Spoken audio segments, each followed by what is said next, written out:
gentleman right here. You are the one that taught everybody the crab dance, but I'd like to see all of you do it. We need some cereal. We need a drink. White men can't dance. We need a bottle of whiskey first. We'll leave the stage with a crab dance. Yeah, he's more like the church lady crab dance. It is. I stole that from her. It looks like he's trying to shake the crabs out of his pants is what it looks like. I don't even remember doing it, and it haunts me every time I have to watch that shit. That's the torture we're talking about. Right over here. You.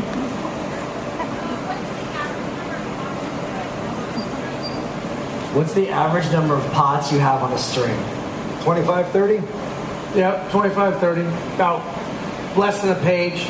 My old man used to set 100-pot strings. We hated that guy. 100-pot strings. What do you call man killers? 50-pot strings? Yeah, 50 pots is brutal. You guys are out there for so long, it's just, it never lets up. If it's minus 40 or minus 50, 25 pots is brutal because you get one little hole in your glove and it'll make your hands so cold you grow them out of cry. Yeah, the guys start coming in off deck and their nose is blue and starting to turn black. You know, they might have pushed them a little too far. Can you explain like the difference in like, you know, if it's good weather, how fast you can set that 50-pot string, or how fast can you set a pot on perfect? You can set it real fast when you're hauling blanks. Get them on and get them back off quick. Yeah. No, but when you're hauling them, if you got like 30 pots, if you do 10 pots, depending on king crab or opies, if it's king crab, it usually goes faster. So if you're doing 10, 15 pots an hour, that's a good steady clip, 15 an hour. But if you're doing 10 pots an hour on opies, that's pretty good clip. So that's kind of how we base it on. So 10 pots an hour. How clean your crab are too. You could pull like 3,000 crab in one pot and only 150 of them go in your tank. You do down about 3 or 4 pots an hour. If it's 40, 50 foot seas out, you're 2, 3 pots an hour, or just shut down for the day. But usually they'll never shut down. Yeah, let's just talk about that. Just jump in for a second, because this year we really, you know, I'll be honest with you, we as producers pray for the weather. You know, because it's you know, it looks better, it's more intense and all that stuff. These guys do the opposite. Something I want you guys to talk about is, you know, where is that point? Like, where's the point where you stop? I think we reached that on a number of boats this year due to weather. There's no magic moment. It could be 15-foot seas, they could be short intervals, they could be sharp, they could be curling, and it could be a horrible day. You could be fishing in 30-foot seas, and they're stacked up more actually like mountains, and you can fish in them. So that's the magic question, and I still have yet to We get a guy that gets hit with some green water, then we shut down. That's our magic time. He had to do an intervention on me this year. I shut the whole boat down. I went, you guys are done. They were up for, I mean, the most they slept was 4 hours in a day. This guy drove them hard, and one of our guys gets hurt because of it. Not that time, but okay. Jackass. No, I'm gonna. Normally, if it's blowing like what, 50, 60, that's when you really got to look at it. We were in probably 60-foot seas this year at the beginning of the open season. Wow. And it was wicked. The first 4 days of Opelio season, 8 people were medevaced off St. Paul Island with broken bones. That's how fucked up it was out there this year. So.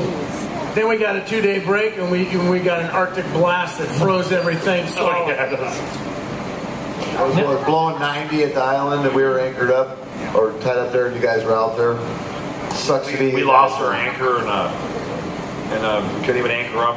We couldn't go in the harbor. We were screwed. You're giving the whole show away, jackass. I still say that. Yeah, no, it's okay. No, like, so Bill, like, yeah, like, when is it that you're looking, and is it when someone gets hurt? Is it when before someone gets hurt? Is it, I mean, how do you kind of gauge when that's? No, ideally you don't want to see somebody get hurt. Basically, what it is if the seas are all lined up and the gear's lined up, you can haul in some pretty bad weather.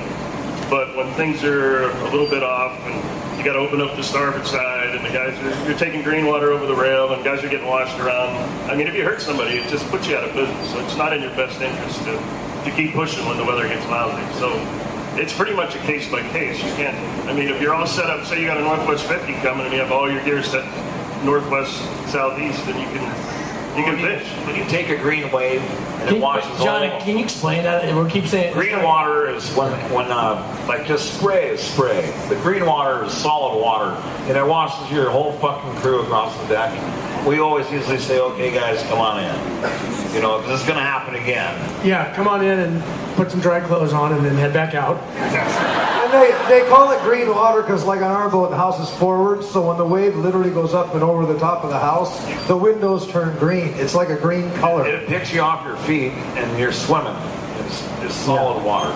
And we have that this year, which is amazing to see, because this is one of those things, like when you've been out to sea, you always hear these guys saying, oh, you know, green water, but like to actually not see the crest of the wave hit the window, it's water of the wave is wow. It's pretty shocking. The force of it is crazy. Yeah. It'll knock you from here to there like second.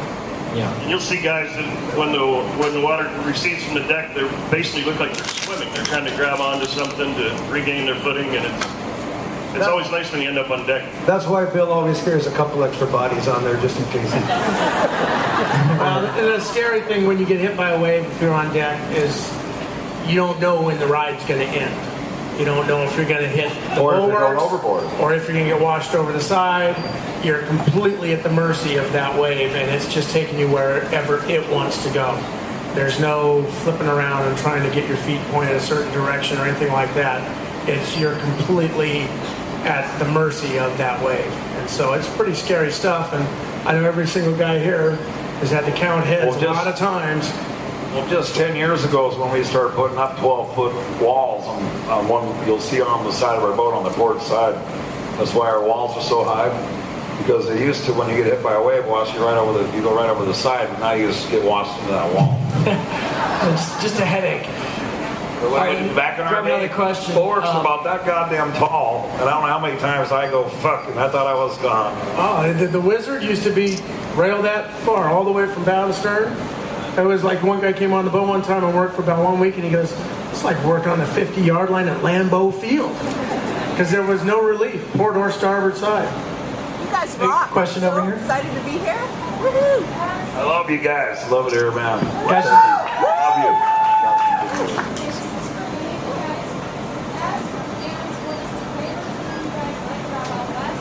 And what is the worst thing that you like or don't like that we do? what do you like best and worst about your fans? Not stupid enough to answer that one.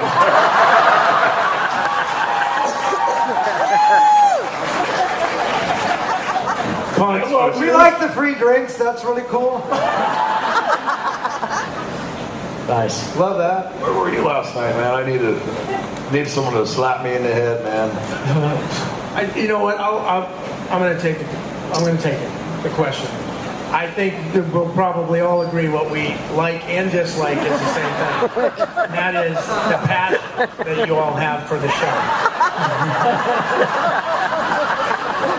And, What did he say? Carry on. no, there's so much passion for the show that it's incredible. I mean, we really enjoy that. But sometimes I think it's a bit much. Everybody's had hate mail. Everybody's had, weird stuff because either you love John, you hate me, or you love me and you hate Andy. You hate me, yeah. Or you hate all of us and you love Sig. That'd be the worst thing, the death threats against my brother. That's not pretty cool. That's not good. But Nah, that sucks. You know what? The fans, the diehard fans, are really cool because they're like, it's like a personal connection, and everybody knows. It's like they know everything about you, or they think they do.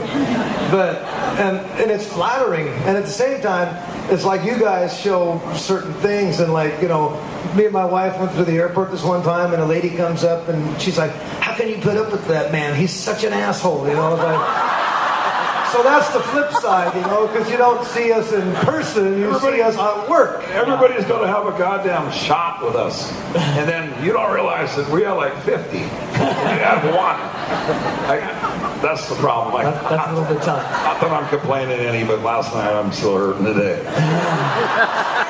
Hey, so we actually have what's really cool here is that we have a couple of the new captains to introduce you to. So you'll see them before anybody else. We have Captain Scott of the Seabrook and Captain Elliott from the Ramblin' Rose.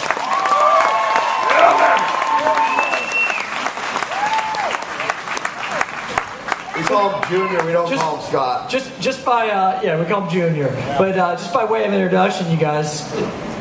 Why don't we start off with Junior? Junior, why don't you tell us a little bit about how you got into this thing called crab fishing? Well, I got into it when I was 15 years old. My dad used to bring me up. I'd get out of high school early, and he wanted to try and create some work ethic into my crazy nature that I was when I was a young child. I was kind of the hill child, so he thought, I'll throw this kid on a crab boat and see if we can teach him a few lessons in life.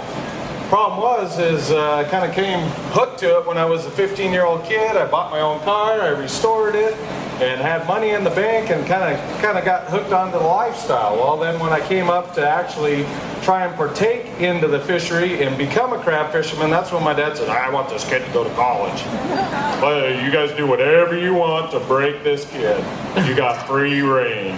And that's, that's a lot to say, because those guys, they're in such brutal environments when they're out there fishing that they like to take it out on somebody, and that guy was me. So, I was able to persevere through it and push hard, and, I kind of pushed back, and it just kind of became a way of life.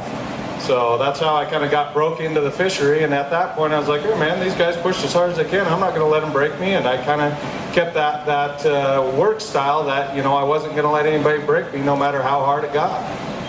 Yeah, I think that's a familiar story amongst everyone on here. That's what it takes. There are other new captains, Captain Elliott from the Ramblin' Rose. Do you want to kind of tell us how you ended up on the Ramblin' Rose? Well, I started fishing when I was 10. Then I started crab fishing when I was 18. Like Junior, my dad didn't want me to do it either because my dad fished in the 70s and 80s. So I started off, as a greenhorn. Before the end of my first season, I got full share.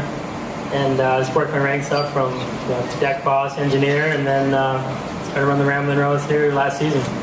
That's one of the cool things that we get to do this year is we actually go with a captain for his first year, which is Elliott, and we get to watch him go through that, which was sure was double pressure there for you with your first time out as captain of a crab boat and a bunch of cameras in your face.